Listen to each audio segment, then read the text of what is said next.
Hello and welcome to the first Newspeak of 2023. I'm joined, as usual, by the director and founder of the New Culture Forum, Peter Whittle, and by Senior Fellow, historian and royal expert, Rafe Heydel-Mankoo, which is very important to this week's episode because there is only one thing in the news this week and last week as well. In fact, so far it has consumed all of 2023, all of the column inches, and that is Harry's reveal all autobiography and these two ridiculous interviews that he's given. So, Rafe, would you like to take us through all 417 pages? Well, I'm sure I'm not the only one who's sick to the back teeth of Harry and, Mono Ono, whatever her name is.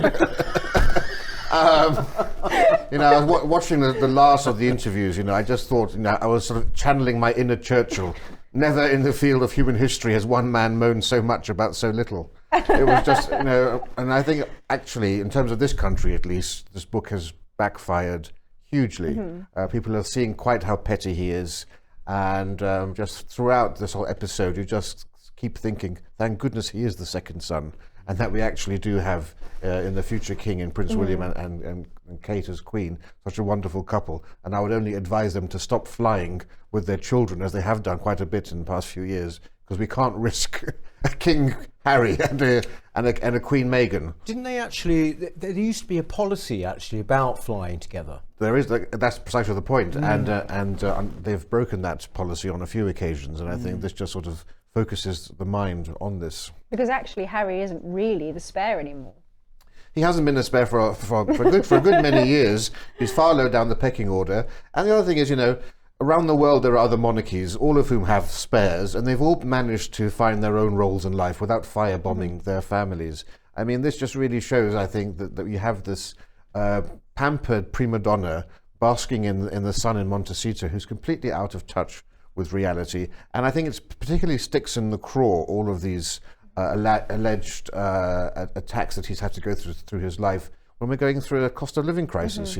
People are seeing genuine suffering. They've got problems with homelessness. We've got the heating crisis. People are deciding whether to heat or eat over the Christmas period. And here we have someone moaning about the fact that his evil stepmother changed his bedroom into a dressing room after he left home. I mean, spare me. I agree with all of that. The thing that sort of strikes you as well is that here is someone who is sort of soaked in therapy now. And I mean, what a horrible image. Yes, you get all the same expressions, the same way of speaking, and it's what happens really when people who are not that bright get soaked in therapy. They become fascinated with the internal workings of their own brain, and you can see this coming out with Harry. But the thing is, I found the interview with Tom Bratby actually quite boring after a while, after 90 minutes of it. The one with the guy who looks like Paul O'Grady, Anderson Cooper. That one was actually better because they edited it in a very, very professional American way. But what really worries me and what I don't like about this is the way in which this is being used in a wider cultural sense as an attack on Britain. It really is. Britain is sort of under the cosh really in the culture wars at the moment, and particularly in America. I think I've said it on this show before, but people used to, when the royals went to America before, they were so welcome, and huge crowds came out. I think those days now are finally gone, and I think it's also partly down to things like this and this, as you say, this prima donna, and somebody as well who has zero self-awareness. There are a lot of, even just scrolling through the book, that there are a lot of things in there that are these like tiny little petty things, and then there are the ones that were leaked early as these big bombshell revelations, and obviously they've been accused of hypocrisy by a lot of people because they've revealed all of these things about Prince Charles, Camilla, William, Kate, things that he has absolutely no right to be revealing, not just about his family but about anyone, and he's been so protective of his private life that seems extremely hypocritical. But are there any things in there that you think stood out to you as being particularly grave? Well, I think, there are two things primarily. One, of course, is his military indiscretions by actually naming how many people he actually killed. I mean, no, I don't know anybody in the army and the armed forces who ever has actually named that. It's gauche beyond the extreme, you know. Harry's got two families, the royal family and the military, and this book betrays both of them. But also, it's also the security. It's the security risk. You know, he was suing the government for not giving him security when he came over here, and said he wouldn't bring his family here because it's too unsafe. Well, he's just made it a lot more unsafe by bragging about this, and we've already had one of these extreme radical Islamists in this country say that Harry's a war criminal. We've had the Taliban saying that as well, and all it takes is one lone wolf to take the rhetoric of the Taliban or of ISIS or whatever to heart. And we've got coming up in 4 months the coronation. We have hundreds of thousands, if not millions of people about to descend on central London. And I think it was gravely irresponsible and incompetent of Harry to do this. And you sort of have to ask, is there nobody at Random House Publishers who actually went through this book and thought, hello, this is, the ghostwriter did it, the editor managed to oversee this. Harry clearly read it because he's read the audiobook, and no one seemed to think there was anything wrong with saying this. And we've had Di Davies, the head of the Royal Protection for many years, saying he hasn't been this worried about Royal Protection for 25 years. We've had Kim Darroch, the former National Security Advisor, saying this was a mistake. And we've had Lord West saying that he's putting at risk the Invictus Games as well. I mean, ridiculous. It's amazing that he is, you know, you were describing this focus on his own psychology, that they've become these ambassadors for the emoting, fragile snowflake generation. And for him to think that his need, the therapeutic need that he has to reveal that he's killed, was it 25 Taliban, takes precedence over the safety of his family and also the safety of the British people, because if there's a terror attack at the coronation, it's more likely to harm even children in the audience. So for all of his talk about wanting to protect his family, he doesn't seem to have very much concern for other people's families. No, but that's the classic syndrome. You see, actually, there's zero real empathy. There's the ability to put yourself in someone else's position. He's full of this stuff. He's full of the words, if you like, the language, but actually it's the real feeling is still a stranger to him. I mean, I would add, for me, the most important thing about all this is, of course, the security angle. But it was this racism thing that back with Oprah, he said, you know, a senior member of the royal family. I think he said senior. You know, he said something about archy skin, blah blah. Implication that it was race, and of course we had nothing about this in the book, and in fact it's been allowed to fade away a bit. It was brought up in the ITV interview by Tom Bradby, but I think he just said, I will never actually say who it was, and he said this in a kind of, so this was a very honourable thing. But what he's done is the worst thing of all. He's left this kind of, you know, question mark hanging over. Well, apparently the whole now he's royal family. he's even denying that him and Meghan ever accused the royal family of racism, even though there's an entire sort of strand of the docuseries where they interview people like Kehinde Andrews, David Olusoga, Afua Hirsch about racism, colonialism. That it was edited into the very structure of the docuseries. Do you really think, though, Emma, that they even know, or at least Harry knows who those people are? We're steeped in this stuff. We know who they are. Those academics, you know, we know. Do you think he even really knows what they think, or even understands what they think? There's a big question mark over whether he's even actually read his own book. Yeah, because the contradiction. Well, we know he's done the audiobook for it, but the contradictions are major in this. But yeah, I want to go back to this point. You know, people have to remember the firestorm that occurred when they said that somebody in the royal family asked what colour the baby would be, given it's a mixed marriage. Now, I don't know what black family haven't asked the same sort of question if their son or daughter married a white person. It's entirely natural. There's nothing racist in that at all. But the fact that they didn't address it, or they had the chance, even in that Oprah Winfrey interview, to correct the record, they didn't. But then when it all blew up and this firestorm engulfed the world and the royal family were being called racist around the world, they had months to come in and correct the record. And the fact that they didn't, that dereliction of duty, I think is absolutely unforgivable. And then to now sort of magnanimously say, oh, they weren't racist. That there's no one, I know the royal family and they aren't racist. This may be unconscious bias or something. I think that's absolutely unforgivable. Just as it's unforgivable that he also says, oh, Lady Susan Hussey, who of course was accused of racism for asking, Ngozi Fuluni, who came there dressed like an extra from the Lion King to Buckingham Palace, that, where are you from? He's now said, she hasn't got a racist bone in her body. Well, why didn't you say that when this was actually heating up? Yeah. A simple statement from you, one paragraph or one sentence. Betrayal. Silence is violence, silence is betrayal.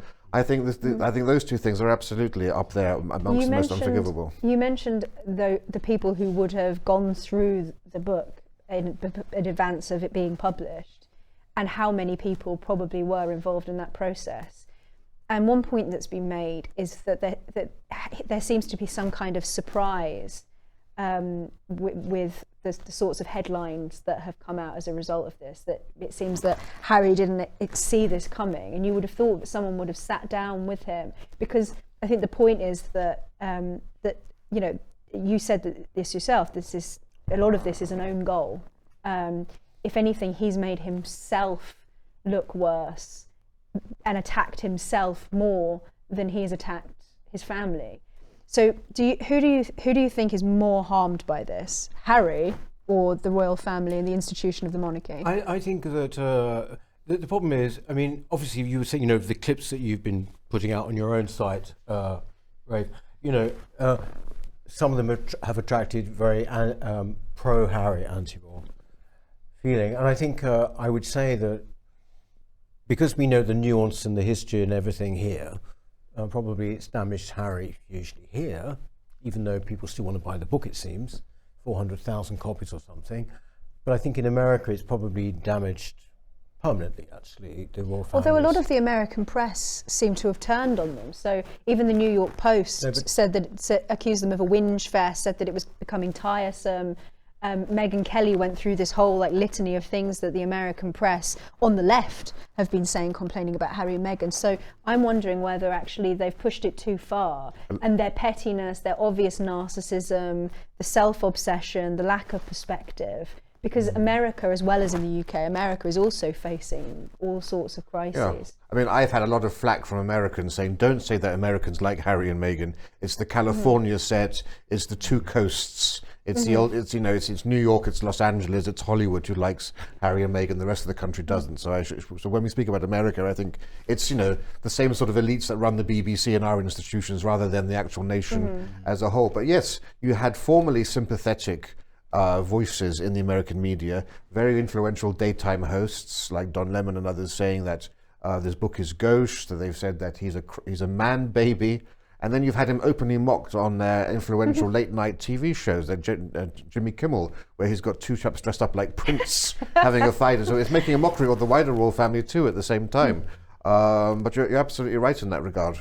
But in that respect, maybe his reputation... So here in the UK, we see his reputation and the royal family's reputation far from being connected to each other. We see them as being separate. Well, whereas in the US, if Harry's reputation is damaged in the US, because they're still viewed in the US as being part of the royal family more so than they're perceived here, maybe that actually does damage our monarchy's reputation because Harry's behaving like a man-child. Well, the problem is a lot of people, especially in those parts of America, but also here too, are taking everything that Harry says as gospel. So they don't know where he's lying.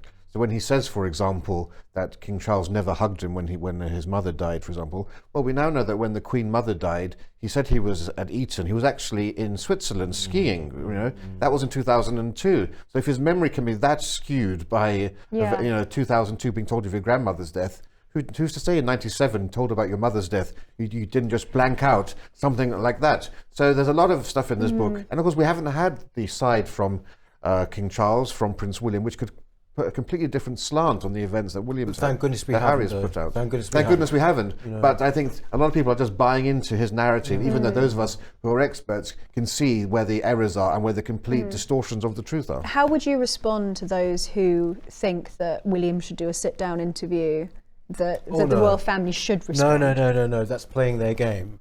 No, look, one thing that we are in very short supply of now culturally is dignity. Even to say the word, you can see I'm slightly wincing. One has to say it in between quote marks.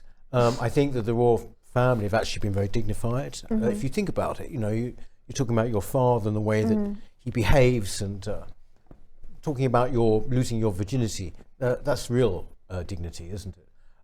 I think that and wetting himself yes, before all he of met these Meghan. things, just and also some of the strange things he comes out with about the universe speaking to him, and sea lions and things like this. Sea lions. It's I don't know all this one. straight up California. But I think the thing is, really, the only thing, what I really take heart at is that in the 19th century, the famous constitutionalist Walter Bagehot, said, "You must never let daylight in upon magic." He was talking about the Victorian monarchy. Right? We've had about as much daylight let in as is possible, and it's still here. So I would say, if I'm going to take the long view, basically it shows that the monarchy is even stronger than maybe Bagehot thought. That in fact, if we've had Diana in the 90s, which I would say, I don't know about what you think about this actually, Rafe, but I'd say that was far more serious actually. I mean, you had much beloved Princess of Wales saying that the future king was not actually up to the job. You had all of this. It was huge. When you were still, twinkling, you were about 4 when years she old. died. So. Well, no, this was before. This was 91, 92-ish. That was a big deal. Big daylight there. We've got it again now. But the monarchy has shown remarkable resilience, actually. I mean, that's what I take from it. Yeah, I would like to quote Charles de Gaulle, who said, "Prestige cannot survive without mystery, for one reveals little what one knows well." And I think that applies to Harry, particularly here. Yeah, I mean, Diana's death was also the death of traditional Britain. That stoical Britain with a stiff upper lip, resilient, as we saw people, wailing and crying over a woman they hadn't met, crying more than they had shed tears over probably their own grandparents' death.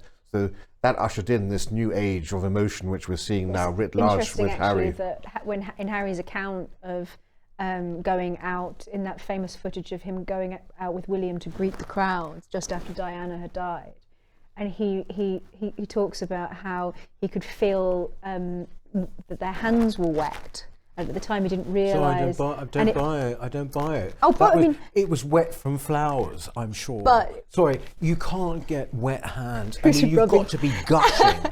But what's interesting about what I was going to say is that what's interesting about his account is that, far from, contrary to what you're saying, the idea that this over-emoting was a bad thing, and that stoicism is a good thing.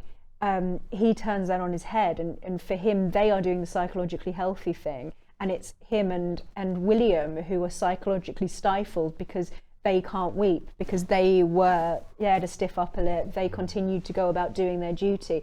And so it seems that Harry's had a real change of heart at some point, even maybe from when he was doing his military service, where he has really fully, maybe it's the sort of the Californian air or something, but has really thrown himself into that. You have to look at the timeline, right? Yeah. 2012, he was on his second tour of duty in Afghanistan, where he killed 25 Afghanis, apparently with no remorse whatsoever, easy to basically cut himself off from the emotion of that. 2016, he meets Meghan Markle. 2019, he's scared because his brother broke his necklace and he smashed his dog dish, and he's on the phone immediately, not to his wife, but to his therapist. Now, if you're going to ask when did the soldier prince become a soy boy, I would say it's post 2016 when he's been involved with Meghan Markle, who's opened him up to this bizarre world of alternative medicine, taking experimental recreational drugs that are mind altering, and also having meetings with psychics to contact his mother, and this energy practitioner who claims to be able to heal depression, to heal PTSD, even to heal breast cancer, just through channeling energy. So and this is where he's actually getting his therapy from. And clearly, after 7 years, it hasn't worked. And he's a much more troubled man today than he was then. And you would think, well, maybe if you eliminated the therapy, and that was my point about Diana. William seems to be the standard bearer for traditional Britain, that stoicism and the stiff upper lip, and Harry for this modern Britain created post his mother's death. Well, the thing is exactly, because he says in the book, Meghan went, when she first met William, she went to hug him, and he recoiled, right? Now, I'm sorry, I think, bravo, good on you, William, actually. I mean, I don't like being hugged by strangers. When I was living in America, it was all the time, hugging. You get it here now, right? People hug. And to the traditional British kind of view of these things, this is sort of just shows emotional superficiality to me. I mean, it just means, come on, if you're kind of hugging a total stranger, what does your hug really mean? You know, when it's someone important to you. It's also one way as well, not just one way when it comes to Harry and his emotions and everything, and his hypocrisy, but it's also one way on the cultural front, because they're always whinging about how Meghan was misunderstood, Meghan wasn't respected because she's American, she has her American ways. But what about respecting the traditional British way of doing things when she does her little curtsy and the way that, like you just described, that William's recoiling is painted as being something personal to do with Meghan rather than to do with culture. But also there are too many people, I would say now, who also don't like that kind of stoicism in this country. It's a shame. You know, no, seriously, this is what, you know, happened with Diana. You know, there used to be this, you know, dinner party game, Queen or Diana, and we all knew what it meant. Someone who basically kept their emotions, you know, hidden to the point of almost seeming coldness, and then Diana who let it all hang out, and basically, you know, you had to pick your side. But in fact, who really believes even now in the stiff upper lip? I just want to go back to an early point that you were making. Has Harry read his own book? I think he's blind to a lot of what he's actually said, or he doesn't really understand the implications, and he has a very sort of altered reality when it comes to the things that he said. He was asked in one of the interviews, don't you think you're being persistently scathing towards your family? And he said, no, I haven't been scathing to my family or my stepmother. In the same interview in which he said that she was a dangerous villain who had left bodies in the road, in which he said that his family had gotten into bed with the devil, and in which he said that they had been complicit in the pain and suffering that Meghan endured at the hands of the media. I don't know what dictionary he's using, but I would say scathing, you've more than exceeded that in this book. I mean, but you know, how does he actually reconcile these two things? Well, that leads me perfectly on to the final question before we move on to the next subject, which is, how far do you think their truth is from the truth? Because you mentioned Harry calling up his therapist rather than Meghan immediately calling the therapist after he fell on the dog bowl and hurt his back. But that suggests that this whole narrative that they've been spinning for however long about Meghan not being able to access mental health support must be nonsense if he had a therapist on speed dial like that. So that's just one of many examples. But how far do you think we can even trust the account in this book, or anything that he says in any interviews? I think his truth rests firmly in planet Sussex, which is in another galaxy far away from our own, and I don't know what more to say. The number of contradictions I've just mentioned. When his mother died, do you think you'd remember where you were when your mother died? And then he's actually in a different country on a ski trip in Switzerland rather than in his bedroom in Eton. Such glaring discrepancies and errors calls into question so much else in the book too. The veracity of his statements. I don't know. I have nothing more to say on it. I think you know, they probably believe everything they say on any given day. I mean, that's the nature of this subjective truth, isn't it? I think the main thing is that whether there are inconsistencies in what he says, which there are huge number, and his general behaviour. What is the whole point of this? The point of this is he feels aggrieved, and he's attacking whichever way he can. Probably there are huge discrepancies. That's the main thing. And I think that I just hope that in fact he just burns out from from it. I mean, because we've had enough. People must at some point get fatigued. If the Americans are getting fatigued by all the whinging, then even the Tom Bradby interview only got 4.1 million views on Sunday, which I thought was quite low. Actually. Well, just remember, this is just the first in a 4-book deal, and we know that Meghan's been keeping a diary. So if you thought this was the end of this terrible road, we've got Meghan's autobiography to come out at some point. Oh dear. So we're going to move on to a subject that is just about as depressing as this. We've spoken a lot. It's the most depressing week of the year, isn't it? It is. It's going to be difficult to top. Right, well, let's see what 2023 brings us. But we've talked a lot on this show about progressivism in institutions and all these sorts of things. Anybody who's familiar with watching the show will know that. But we haven't spoken about it for a little while, at least, in the grand scheme of things. But this problem is still going on, with names being changed, trigger warnings being put onto things, and it's just, as with Harry and Meghan, that I think the press generally have become a bit fatigued by it. People's interest in it's slightly waning, but it is still going on. And this week, Aberdeen University put a trigger warning on Peter Pan, saying that it's emotionally challenging, and it was listed in a list of books that adults may need support for after reading. Maybe adults may have to what? May need support for, like they may need to be supported. What's an adult after doing reading that anyway? And they said that the reason why it was included on the list was because it included, quote, odd perspectives on gender, but no objectionable material. Or was that Tinkerbell? And possibly, I was wondering if that may be what it was. And also this week, we've seen Francis Drake Primary School in Lewisham has changed its name to the Twin Oaks because of links to slave trading, which is, so, I mean, it's an old story now, isn't it? That's the more sort of, that's the more serious one, I think. I mean, as to what I would say, you're saying, you know, that this is still going on. I think absolutely it's going on, and I think it'll continue to go on, and it'll spread and spread. It just won't make the news anymore. Mm-hmm. You know, it is now accepted. There has not been enough resistance to it. Many, you know, honourable souls have really, really tried. But in the case of Sir Francis Drake, it's in Lewisham, which is near where I come from, and they're calling it not Twin Peaks. What is it? Twin Oaks. Twin Oaks, right? Twin Oaks. Which sounds, you know, it's like the slug and lettuce. It's one of those sort of totally generic, you know, names without any kind of roots. What was I found kind of depressing but inevitable was that there was a vote held. 450 people voted to change this name. About 90% of them were in favour of changing it. That's parents, pupils, and teachers.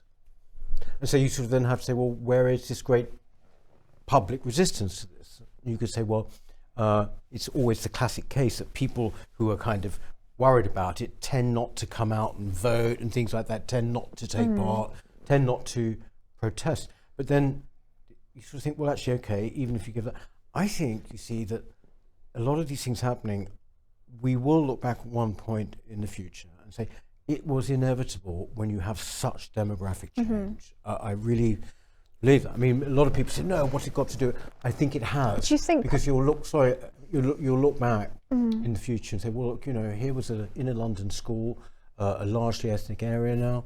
You know, of course, it's not even that they're hostile, it just means nothing to them. Well, also, they don't understand anything about Sir Francis Drake. You know, you very kindly referred me onto the BBC to do a discussion on this, and the host of this thing was clearly a BLM supporter. And at one point he said to me, well, the children have decided. And I thought, these are children, right? You know, if I gave them a 6-point multiple choice question about Francis Drake, I doubt they're going to get more than 50%. Has then, you know, before there was this big vote, did anyone actually come to give a balanced view on Sir Francis Drake? Did you have any historians or Drake specialists who actually put the case for him? No. And in this cultural environment of post-George Floyd, it's understandable that you're going to have a majority black or ethnic school make this decision, because they're just thinking with their hearts rather than with their intellect. But it's also the logical consequence of the way that people are being educated about historical figures. So the way that this was reported is that Francis Drake has slave trading links, and that's because he was on a ship with his cousin that I think transported African slaves. But people, I mean, when I was at school, and I'm sure that they still do teach that Francis Drake was responsible for pushing back the Spanish Armada, circumnavigated the globe, all of these things that make him very worthy to have his name and on things and statues everywhere. But I wonder whether it's a mixture between a kind of bias anyway against our history and against interest in our history, but also just the fact that the education that people are getting is loaded. So the people that would have been asked to vote in this will probably have only had the information the school is named after a slave trader or something to that effect. That's my point. That's exactly my point. And so any normal logical person would then, if they're not thinking in the terms that we think in, which is that it's bad, full stop, to rename places because you're effacing the history and the material landscape. People don't think in those terms. And so if you're just told the name of this school is named after a person who is equivalent to Hitler, then of course they're going to say, let's call it the Two Oaks, that's much less offensive, we want to live in a happy, harmonious community. You're absolutely right, that's true, and that was my point about having someone there to actually give the other side of the case. And you can't blame the pupils for this, you can't really blame the parents for this, but the teachers you can blame, because we know about the left-wing bias that now exists in our schools. And so whilst I don't think that there's any ulterior motive on behalf of those attending and their parents in the school, it is part, as Peter was saying, of this wider cultural onslaught. Because you have to ask, who are the people that they're really going after? And it's Drake, it's Nelson, it's Churchill. The people who epitomise the British spirit of buccaneers, maverick, that independent thinking. This is an attack directly targeted on British culture. The defenders of Britain. And it's interesting, actually, Goldsmith, which isn't far down the road from this school, have taken over Deptford Town Hall, which has a statue of Drake and of Nelson and of someone else who I forget now. And the university and the college wanted to actually take down those statues, but there was a wider consultation amongst the community, and the community were rallied to save it because it's part of their cultural inheritance. And I wonder if you'd had a larger vote around the residents of the school, whether you would have a similar finding. Possibly, but I cleave to my original point. Actually, I can't help feeling that these changes, although they might, not in this instance maybe, but in many instances, they are, initiated by white liberals, for example. But I think when you look historically, I think we will see, actually, of course, this history, these figures are, there might not even be antipathy to them. There might just be indifference and actual lack of interest and totally meaningless. And also people are being taught, if they're from a minority community, and even if they've been here for generations, they're being actively taught that this isn't their history, that they don't participate in the history of Britain. Even the idea of Black History Month suggests that there is a different history that is theirs, and then there is British history that is white history and is not theirs. And so if you don't feel any kind of ownership over the history of this country, I don't see how you could have any natural instinct to want to try and protect it or preserve it. Well, our general ownership of our history, of our backstories, if you like, has been wrenched away from us. I don't know whether you feel this, but I mean, essentially, our hinterland has been actually taken away from us. That's why a lot of people feel very, very bewildered and kind of like in a lost landscape. Do you think that this situation that we're now in, when compared to 2020 when we set up Save Our Statues, whether the situation that we're now in is actually more dangerous partly because people are fatigued, if people are hearing about it all the time, the outrage gradually subsides, people have come to expect it, so it's not as shocking anymore. It's almost the same story over and over again in different places. And also because those who have been fighting to try and preserve things have had so many significant losses on this front that it's so totally demotivating that I just wonder whether, now that it's exactly as you were saying before, Peter, we've sort of gone through stages of this. First we had the active attacks on statues where people were graffitiing them, graffitiing pubs, graffitiing street signs. And then we had the institutionalisation of it, where it was taken over by the councils, by the Mayor of London, by the universities, the museums, and then they were the ones who had taken up the mantle of getting rid of these things and purging them. And now we've entered into a sort of third phase where these things are just happening in the background, and probably a lot of it's going unreported, just simply because so much time has passed. And I worry that in 10 years' time, so many of these little things will have been changed, that the landscape of our country and the sort of like presence of our history in it will have just been slowly scrubbed away. Well, you've only got to look. I mean, there was on Twitter, for example, people put up wonderful bits of old footage. And in answer to your question, you look back at some Pathé News footage from even 1960s or something, which is half a century more than. People say, how can things have changed so incredibly drastically? Well, of course, it's incremental. It's this little bit here, a little bit there, a little bit here, a bit there. The difference between then and now, I think, is that it's actually quite undisguised. Every single thing that happens is an attack on this country. When we argue about it and we go on GB News and things like this and argue and talk about it, we're constantly looking for kind of if you like, rationale and common sense. Things become quite clear whether you're talking about trans or whether you're talking about history. It is a desire to damage to the point of oblivion this country and this culture. That is what I believe is behind all of these attacks. Well, and as I've said, you know, we're living, quite frankly, in a post-revolutionary society, so we can't be surprised by what's happening. Look, my mother's family hail from Poland, and in 1945 we saw much the same. We saw the pulling down of statues, we saw the renaming of streets, we saw the renaming of institutions. And here, of course, we've got pulling down of statues, erecting statues of Greta Thunberg, as in this case, renaming schools. It's all part of a long and slow process. It's a quiet revolution. We don't yet have any sort of secret police in the streets, although some might actually wonder whether we're beginning to get that. But in every other way, we're seeing a new regime being implemented. I think, yes, and also I totally agree with that. But, you know, even just to keep people's morale up, something that we've said all along, why do our leaders not even comment on this? You know, there is a chance, is there, with Rishi Sunak, you know, to step away from economics for a while and simply say, you know, he said recently something like, I want people to care about their location and their nation, didn't he? He says something like that. But at the same time, it was done in this kind of slightly polytechnic way. It had no kind of real, you know, ardor about it. They need to come out and say, you know, this, like Macron did, you know, this is our country. We do not do this. We do not take statues down. We are proud of our history. Not just we've got to recognize all parts of our history. I can't remember a time when we weren't doing that, actually. I fear that now the economy is so bad that the chances of that are just diminishing by the day. Just one speech, even, just to make people feel that the people above are on side.